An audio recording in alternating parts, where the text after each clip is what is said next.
All right, this is Lewis. I wanted to talk about questions and the pursuit of knowledge. Um, to question, to question something is to cast doubt. So a little interesting, supportive thing I've noticed when work in like a work environment. Um, if your boss is introducing some concept or some new protocol, process, or whatnot, if you start questioning the concept and you start questioning, you ask questions, you're casting doubt. And it's not to say that you shouldn't ask questions, just one should be aware of what they're doing. Why am I saying what I'm saying? Why am I asking this question? Is it to illuminate myself, illuminate everybody else? Is it to prove that I'm paying attention? Is it to prove that, whatnot? Is it to advance my own agenda? These are like, when we speak, we should really have some sort of objective in mind. Why am I saying what I'm saying, right? Why am I making this video, right? Why am I trying to share this perspective of mine? To question is to cast doubt. That being said, when we're trying to, in the pursuit of knowledge, developing a new question is vastly more valuable than finding a new answer. Whenever I'm making a leap forward in my development, it's always because I came across a new question. I started to question something else. It wasn't because I got fed a new answer. If I get fed an answer and yet I haven't asked the question, the knowledge is probably just going to go over my head. The questions are the door. To it's So one of my advices I give my students is to find new questions to question everything. Question everything. Find a new question, and that's how we're gonna get better. That's how we advance our knowledge, is by developing new questions. And those lead to answers, but we don't want to capitulate. We don't want to be complacent with an answer or knowledge. We want to keep pushing the envelope. Why is the sky blue? We want. You tell me it's blue because because there's nitrogen in the sky. Like, okay, how much nitrogen? It's the next question, right? And and what, and this, and that, and why does is it really blue, or is it only the blue light that's reflected back? So it really is everything except for blue. You know what I mean? Like, there's a wealth of knowledge within the question, asking the new question, because it's hard for us to articulate an all-encompassing answer for things, and that's one of the reasons why some equations are so fascinating, is because they do solve so many questions. And you're able to condense knowledge down into a few short, symbols, like E equals MC squared is a simplification of textbooks of knowledge, and that is why that is such a fascinating and powerful, world changing equation. Even though most of us don't quite fully understand its uses, but we all know the equation, right? Some of these equations speak for themselves because they're so ingrained in our collective unconscious and collective conscious. A squared plus b squared equals c squared. Everyone knows these things, and even though we might not know how to use them per se. But yeah, to question is to cast doubt, and also to question is is the only way you're gonna achieve any sort of mastery of information. So I guess I wanted to talk a little bit about that.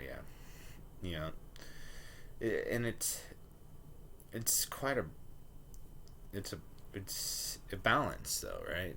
You don't want to question everything all the time, to the point where you have a hard time staying grounded, but there's a balance there though. All information needs to be verified. Nothing, we can't take anything at face value, and it doesn't mean you have to be a skeptic or cynical or anything like that. It's just be present, observe, absorb what is useful, discard what is not. There's no one of my biggest complaints about the way the world is right now is the narratives we tell ourselves are a simplification of this really complex, nuanced existence. And we try to fit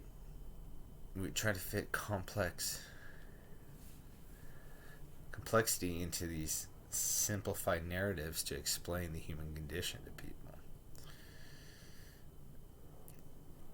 A great example I like to use is we tell kids about the rotation of the planets, right?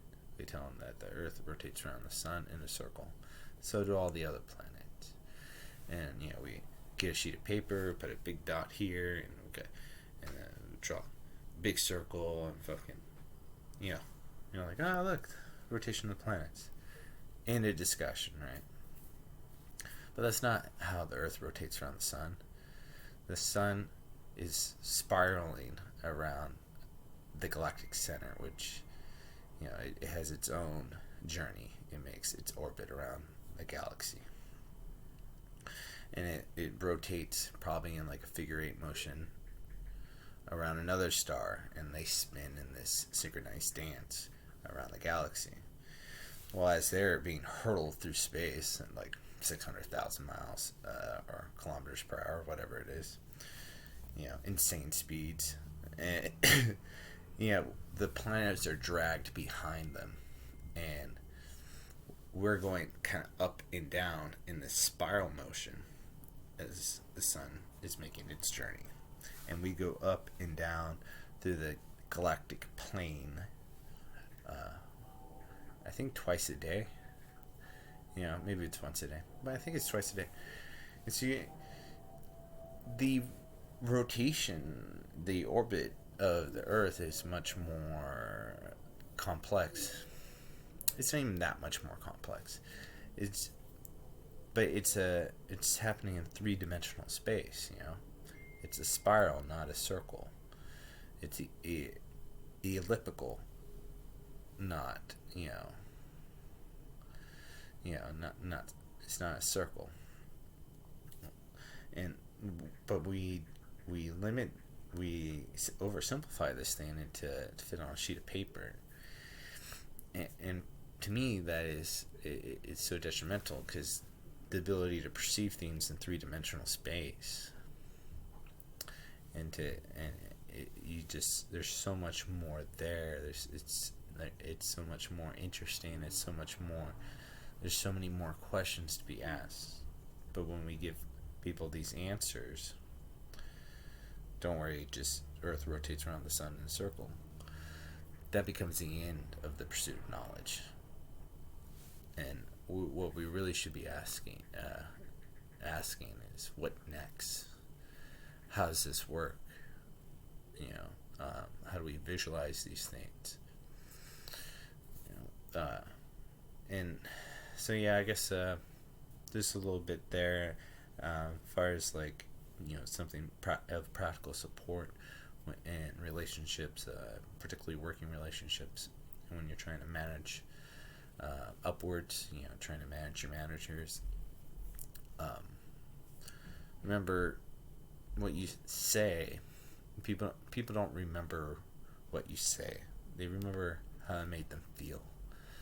And so if you're casting doubt, if you're asking questions, if you're questioning what they say, they might take it as that you're casting doubt on them. And so there's a balance there. You have to mitigate some of these expectations and mitigate how they perceive you. You want your coworkers to feel empowered by you, not diminished, and it's through no fault of your own, really, that you're just asking a question. But how are these people perceiving you? And this becomes the part of how we master this human experience, is by managing the perception of self, right? So people, they see what you want them to see, and it's a little bit of a manipulation of reality, for sure, right? We're manipulating their perceptions of you, and but we're doing that in an honest, supportive way. Some people do it in a destructive way, but I want to show the people I work with that not just the best version of me, but I want to show them what I want them to see, right? I want them to see that I care about what I'm doing, that I'm mindful of what I'm doing, that I'm interested in them, I'm interested in getting the project completed, that I'm interested in compromising where necessary. Alright, so just some words there on asking questions and the pursuit of knowledge. This is Lewis. Thank you.